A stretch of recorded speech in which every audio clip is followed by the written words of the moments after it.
In my previous two videos, I had tried to explain a little bit about this term Dasein, this term that we're going to leave untranslated in English from German, meaning basically something like the way that Heidegger's used it, something like human existence or literally being there.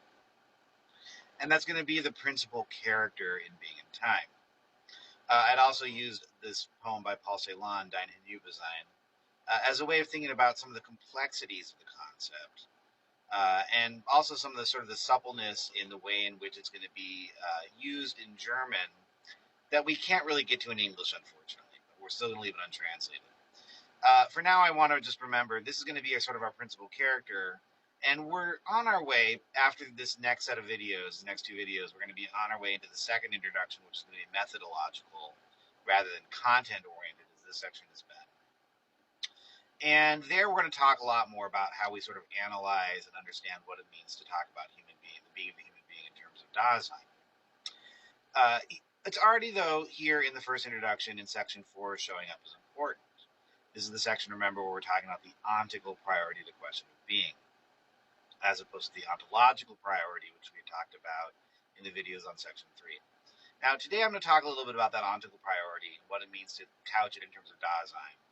And then in the next and final video of this first part of the introduction, or the first introduction, I'm going to talk about what Heidegger's going to call, get ready for this, this is very, very exciting. We've had ontical, we've had ontological. Now we're going to end this last video, we're going to talk about the ontico-ontological priority.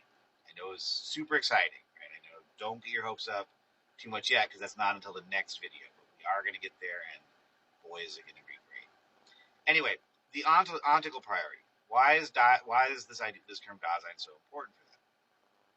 Well, remember, when we've been talking about the ontological priority in question 3, I'd been focusing in a lot on the activity of the sciences. We talked about the way in which all of the sciences delineate what Heidegger and other phenomenologists will think of as regional ontologies, ways of defining what is that are germane to the science under question, sort of defining the core terms that a particular scientific subject will use. And we had sort of seen the move to fundamental ontology when those terms come into some sort of crisis, when the science gets mature enough that it has to reflect on its own sort of basic assumptions, basic methodological, but also ontological assumptions. I had mentioned that reduction is one way of doing this, not the way that Heidegger is going to go down. And we're going to understand in this section much better the way that Heidegger will go down. Again, that's the very exciting topic for the next video. But in this one, instead, what we're going to do is we're going to couch the activity of science in the very ordinary activities of human life. This is what it means to talk about the ontical priority of the question of being on its own. As we've already seen, we are, for Heidegger, beings who have a there. We're beings who care about the world. We're beings for whom being, or let's use the term here, meaning, not always the same thing, but here it's going to be helpful there, are at issue. The way that Heidegger will describe that here is that what it means to be Dasein is to exist. Now, this word existence is itself going to be a tremendously important word. It's going to very much form the basis for existentialism. And I'm not going to get too deeply into exactly the weirdness of the way that Heidegger, what he means by it here, because it's going to show up in some of the later sections of the text more clearly. But already here, we're going to see one key feature of it. And that's that existence here is going to focus especially on possibility. What does it mean to be human? Well, it means to try to navigate a world by identifying things around us as having particular meanings, and identifying those meanings through their potentialities, their possibilities. We're able to interact with the world by understanding it as containing different kinds of possible paths we can go down. I started watching a new section of The Bachelor last night, so let's talk about it in terms of possible journeys.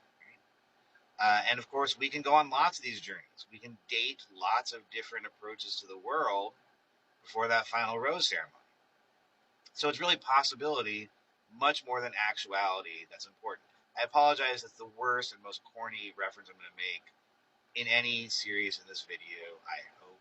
And I think, remember, I lie a lot, and so all know I'm going to be lying when I say that that's the worst it's going to get. There is no bottom to how low we're going to go. But to be human is to navigate these possibilities, try them on, try them out, see how they work, live our lives through them. In all of those things, Heidegger is saying we are asked of being. But we're doing so in a way that's practical to ontological, that we're going to get this new fun term, the ontico-ontological priority of the question of being. In the course of doing that also, we're going to come back to this term existence. We're going to see that existence is both sort of a set of possibilities, but also the way in which those possibilities are structured. So we're going to distinguish between the existential and the existential, right? Now, it'd be written with an E in one case and an A in one case. I'm way over-exaggerating it here so that you can hear it. But that's going to be the topic of our final video on the first set of introductions, and it's going to get into what we're calling this ontico-ontological priority of the question of being. But for now, let's notice the ontical priority. What it means to be human is to navigate a world by seizing on potential meanings and possibilities. And when we're doing that, Heidegger is claiming, we're in some way asking the question of being.